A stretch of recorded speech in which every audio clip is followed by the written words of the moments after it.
Hi, it's me again with Corel Draw Tips and Tricks, and I thought I'd make a video on probably the easiest Christmas ornament to make with a snowflake, and these are fonts from WW Flakes that I've made a couple of videos before. You can get it from DA Fonts, and just, type out a bunch of letters and then find out which one you like, and this one works really well. And we're going to hit P, put it in the center of a circle,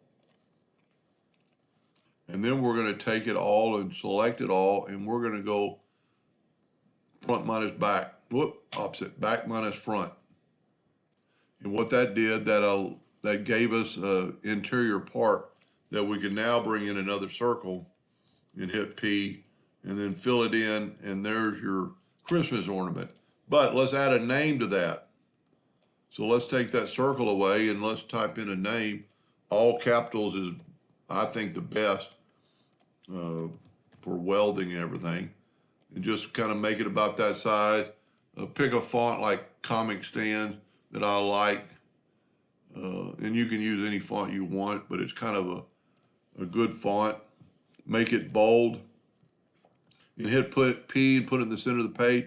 We can actually make it a little bit larger and hit P, put it in the center of the page. Now we're going to make a nudge distance like 5 inches. And we're going to nudge this out of the way. We're going to convert that text to a curve. And we're going to left click, right click, and then we're going to go to Effects and Contour, and we're going to contour the outside 0.09. That might be a little bit big. Let's back up and go 0.08.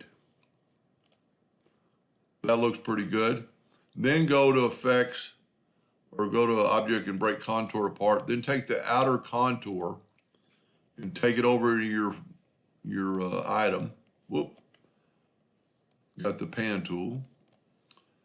And now we're going to select it all again and do back minus front, or one of the two. That looks weird, but now if we do this, if we left click fill and then right click no outline and then just nudge that back, it looks like the word Leah, or any name you can use, is inside the snowflake. And then just hit P again to put our circle. I'd maybe make that a little bit thicker, so I'm going to hold down the Shift key and have it grow from the outside. Now I'm going to nudge it over for just a little bit. Matter of fact, I'm going to nudge that over and nudge this over because I like working in the center of the page, and I'll show you why. So now we can nudge this back and just make a half circle and hit P, put it in the center of the page, holding down the control button and move it up to that edge. And you could weld this, but it's so easy to just use a virtual segment delete key, and then make you like a 1/4 of an inch hole, 0.25, put it, P, put it in the center of the page, and then start moving and hold down the control button. That way it's equal left and right. And now we can move all this back, and we'll use the Smart Fill tool to fill this in. Move that over, left click, right click, and we need to get rid of, this text. That might be a little more difficult than I was thinking. You know what? Let me back up here. So when we did the Smart Fill tool, I should have moved the Leah out of the way. Now use the Smart Fill tool. Fill that in. Nudge it over a couple times. Left click, right click.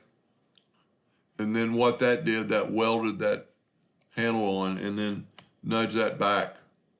And because the Leah has no hairline, it won't cut out.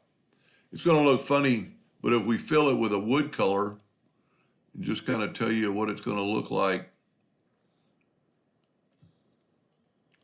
That's what your ornament's going to look like. This will be engraved and everything else will be cut out. Quick, easy ornament.